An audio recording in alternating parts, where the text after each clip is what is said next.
का हो आदित्य मम्मी? का जी? आई हो? हाँ आएगी। और घर परिवार कैसे बा सब? सब ठीक बा। बाबू माई सब ठीक है? हाँ बाबू माई सब ठीक है। अकरे का है जी? इकर धनिया का कही था? अरे काऊ मारे हूँ हम ना बिलवावे पर लाग गई हो। पहले बात सुना। सुनावा। अरे पहले झूलनी हेरा वायु, अरे पहले झूलनी हेरा वायु और नहीं हर का सीख के आयु। अरे कहाँ दिहलू बिलवाई कर धनिया ना, कहाँ दिहलू बिलवाई कर धनिया ना, कहाँ दिहलू बिलवाई कर धनिया ना, कहाँ दिहलू बिलवाई कर धनिया ना, कर धनिया ना, कर धनिया ना, कहाँ दिहलू बिलवाई कर धनिया ना, कहाँ दिहलू बिलवाई कर धनिया ना, कहाँ दिहलू बिलवाई कर धनिया ना, कहाँ दिहलू बिलवाई। तुमसे ना हमारे एकदम जीव भी आगे बेका जान ले। अरे ऐसा ना बोली जी। का ना बोली? एक तो पैसा कौड़ी कोनो है ना है, ऊपर से बिलवा निमक जाबू तू।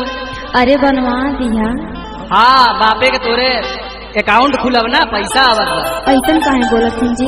बात सुन पहले। सुनावा। अरे रोज गहना बिलवावा, अरे रोज गहना बिलवावा, अरे तो कई मुंह बनाई के आवा। अरे पैसा बिना नाही भइल बारो पनिया ना, पैसा बिना नाही भइल बारो पनिया ना, पैसा बिना नाही भइल बारो पनिया ना, पैसा बिना नाही भइल पनिया ना, पनिया ना, पनिया ना, पैसा बिना नाही भइल बारो पनिया ना, पैसा बिना नाही भइल बारो पनिया ना, पैसा बिना नाही भइल बारो। सुन पहले हमारी बात सुन। अच्छा सुनावा। अरे बन के घूमेलू महारानी, अरे बन के घूमेलू महारानी, अरे लाऊ नई परेशानी। अरे कैलू हम के तबाह बारी धनिया ना, कैलू हम के तबाह बारी धनिया ना, कैलू हम के तबाह बारी धनिया ना, कैलू हम के तबाह।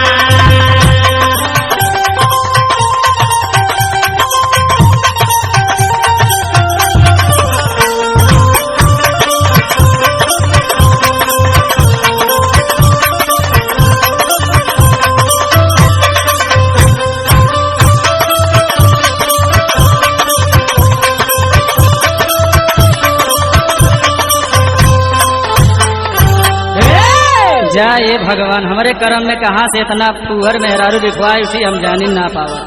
अरे बहन ना, जब काम धाम करिया पैसा हो जाये तबे बनवाए दी है। हाँ पैसा ही तोरे बाप के पुदीना खेती होत बा ना रोज। इस सब ने बोली जी। पहले सुन बात। सुनावा। अरे अब ना दूसर बनवाई, अरे अब ना दूसर बनवाई, अरे तोह का छूछे हम घुमाई। अरे हमका मिली गईले तई तो फूल छिनिया ना, हमका मिली